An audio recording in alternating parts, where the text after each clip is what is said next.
Hello everyone. आज हम पढ़ने वाले हैं क्लास 9th साइंस का पहला चैप्टर जिसका नाम है मैटर इन आवर सराउंडिंग। तो दोस्तों, हमारे आसपास जो कुछ भी प्रेजेंट है, चाहे वह किताब हो, बैग हो, रोड हो, कपड़े हो, मोबाइल हो, घर हो या फिर कोई इंसान हो, ये सब किसी न किसी मटेरियल से मिलके बने होते हैं।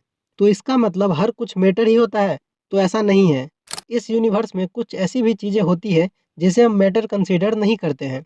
For example smell, thought, feeling etcetera. ये सब मैटर नहीं है क्योंकि हम इसे फिजिकली देख नहीं सकते हैं और इसमें कोई मास नहीं होता है और ये स्पेस ऑक्यूपाई नहीं करते हैं, इसीलिए ये मैटर नहीं है। तो अब हम समझते हैं कि मैटर क्या होता है। तो anything which has mass and occupies space is called matter. मतलब कि कोई भी वस्तु जिसके पास मास होता है और वह कुछ स्पेस ऑक्यूपाई करती है उसे मैटर कहते हैं। For example books, bag, road, mobile etcetera. और हमारे आसपास जो कुछ भी है वो मैटर से बने हैं। तो अब हम समझते हैं क्लासिफिकेशन ऑफ मैटर को, यानी कि मैटर को कितने पार्ट्स में क्लासिफाई किया गया है। तो हमारे जो एंशिएंट फिलोसफर थे, उन्होंने मैटर को 5 बेसिक एलिमेंट्स में क्लासिफाई किया था, जो कि है earth, fire, water, air and sky. और इस 5 बेसिक एलिमेंट्स को पंच तत्व भी कहा जाता है। एंशिएंट फिलोसफर का कहना था कि कोई भी लिविंग और नॉन लिविंग थिंग्स इन पंच तत्वों से ही बना है। लेकिन जैसे जैसे साइंस इवॉल्व हुई और मॉडर्न साइंटिस्ट आए, तो उन्होंने मैटर को 2 बेसिस पर क्लासिफाई किया। पहला फिजिकल नेचर के बेसिस पर और दूसरा केमिकल नेचर के बेसिस पर। लेकिन हमें इस चैप्टर में सिर्फ फिजिकल नेचर के बारे में पढ़ना है। केमिकल नेचर को हम दूसरे चैप्टर में पढ़ेंगे। तो फिजिकल नेचर के according matter is made up of particles, यानी कि जो मैटर है वो पार्टिकल्स से बने होते हैं। और ये पार्टिकल्स इतने छोटे होते हैं कि हम इन्हें आंखों से देख नहीं सकते हैं। और ये जो छोटे छोटे पार्टिकल्स हैं उसे एटम कहा जाता है। तो हम इसे ऐसे भी समझ सकते हैं कि जो मैटर है वो बने हैं पार्टिकल्स से और जो पार्टिकल्स हैं वो बने हैं एटम से। तो अब ये जो मैटर है उसके कुछ ना कुछ प्रॉपर्टीज या कैरेक्टरिस्टिक्स होते हैं। तो अब हम उसे समझते हैं। तो मैटर का जो पहला प्रॉपर्टीज है वो है the particles of matter are very very small.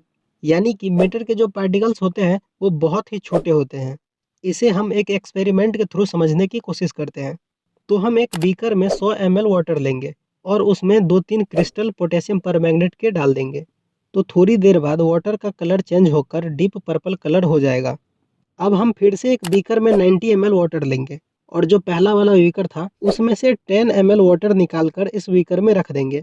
थोड़ी देर बाद इस बीकर के वाटर का कलर भी डीप पर्पल हो जाएगा। अब हम फिर से एक और बीकर में 90 ml वाटर लेंगे और जो दूसरा वाला बीकर था उसमें से 10 ml वाटर निकालकर इस वाले बीकर में रख देंगे। थोड़ी देर बाद इस बीकर के वाटर का कलर भी पर्पल हो जाएगा, लेकिन इस बार वाटर का कलर डीप पर्पल के बजाय पर्पल कलर होगा। इस प्रोसेस को 6 से 8 बार करने पर इसका कलर लाइट पर्पल हो जाएगा। तो अगर आप इन एक्सपेरिमेंट को ध्यान से देखो तो पोटेशियम पर मैग्नेट के 2-3 छोटे क्रिस्टल इतने सारे वाटर का कलर चेंज कर दिया। इसका मतलब पोटेशियम पर मैग्नेट के छोटे crystal million of small particles से मिलके बने हैं, जो स्प्रेड होकर इतने सारे वाटर का कलर चेंज कर दिया। यानी कि मैटर के जो पार्टिकल्स होते हैं उनके बीच में कुछ ना कुछ स्पेस होता है। तो अब मैटर का जो दूसरा प्रॉपर्टीज है वो है the particles of matter have spaces between them. हम इसे भी एक एक्सपेरिमेंट के थ्रू समझने की कोशिश करते हैं। तो हम एक बीकर में 100 ml वाटर लेंगे। अब उस बीकर में वाटर का लेवल जहाँ तक है उसको मार्क कर लेंगे। अब हमें 50 ग्राम चीनी लेना है और उसको उस बीकर में डालना है। चीनी को बीकर में डालते ही वाटर का लेवल ऊपर उठ जाएगा। अब हम एक चम्मच की मदद से दोनों को अच्छे से मिक्स करेंगे। चीनी के मिक्स होते ही वाटर का लेवल पहले जैसा हो जाएगा, यानी कि जो चीनी था वो वाटर के पार्टिकल्स के बीच में डिजॉल्व हो गया है।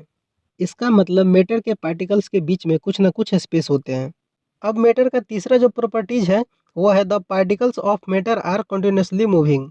यानी कि मैटर के जो पार्टिकल्स होते हैं वो लगातार मूव करते रहते हैं। फॉर एग्जाम्पल इंसेंस स्टिक, यानी कि अगरबत्ती। तो आपने ध्यान दिया होगा कि जब हम लोग अगरबत्ती के पैकेट को फाड़ते हैं तो उसमें से अगरबत्ती की खुशबू आने लगती है। इसका मतलब मैटर के जो पार्टिकल्स हैं वो लगातार मूव करते रहते हैं। अब देखो यार, जब हम लोग अगरबत्ती के पैकेट को फाड़ते हैं तो उसमें से अगरबत्ती की खुशबू आती है, लेकिन वह खुशबू थोड़े ही दूर तक रहती है। लेकिन जब हम अगरबत्ती को जलाते हैं तो उसकी खुशबू पूरे रूम में फैल जाती है। तो ऐसा क्यों होता है? तो इसके पीछे एक चीज़ वर्क करती है जिसका नाम है डिफ्यूजन। तो अब हम डिफ्यूजन को समझते हैं। The intermixing of particles of different types of matter due to the motion is called diffusion. यानी कि मोशन के कारण अलग अलग टाइप्स के पार्टिकल्स के इंटरमिक्सिंग को ही डिफ्यूजन कहा जाता है। और ये जो डिफ्यूजन है वो सॉलिड में सबसे कम, लिक्विड में सॉलिड से ज़्यादा और गैस में सबसे ज़्यादा होता है। फॉर एग्जांपल, जलती हुई अगरबत्ती की खुशबू, क्योंकि जो अगरबत्ती की खुशबू होती है वो गैस है और गैस के पार्टिकल्स ज़्यादा मूव करते हैं सॉलिड और लिक्विड के कंपेयर में। अब यहाँ पर आपके मन में एक क्वेश्चन आ रहा होगा कि पार्टिकल्स मूव क्यों करते हैं। तो इसका आंसर है काइनेटिक एनर्जी के चलते। जिसके पास जितना ज़्यादा काइनेटिक एनर्जी होगा, पार्टिकल्स उतना ज़्यादा ही मूव करेगा। और अगर हमें काइनेटिक एनर्जी को इंक्रीज करना है तो टेम्परेचर को इंक्रीज करना पड़ेगा, क्योंकि जितना ज़्यादा टेम्परेचर होगा उतना ही ज़्यादा काइनेटिक एनर्जी होगा। इसीलिए जलती हुई अगरबत्ती की खुशबू जल्दी ही फैल जाती है। और अब मैटर का जो चौथा प्रॉपर्टीज है वो है the particles of matter attract each other. यानी कि मैटर के जो पार्टिकल्स होते हैं वो एक दूसरे को अट्रैक्ट करते हैं। और ये अट्रैक्शन सबसे ज़्यादा होता है सॉलिड में, उससे कम होता है लिक्विड में और सबसे कम होता है गैस में। तो यहाँ पर आपकी characteristics of particles of matter खत्म हो जाता है। और इसके आगे का हम अगले वीडियो में पढ़ेंगे। आई होप आपको ये वीडियो पसंद आई होगी। अगर वीडियो पसंद आई है तो वीडियो को लाइक कर दीजिए, एक प्यारा सा कमेंट कर दीजिए और चैनल को सब्सक्राइब भी कर दो यार। मिलते हैं हम अगले वीडियो में, तब तक के लिए bye bye and take care.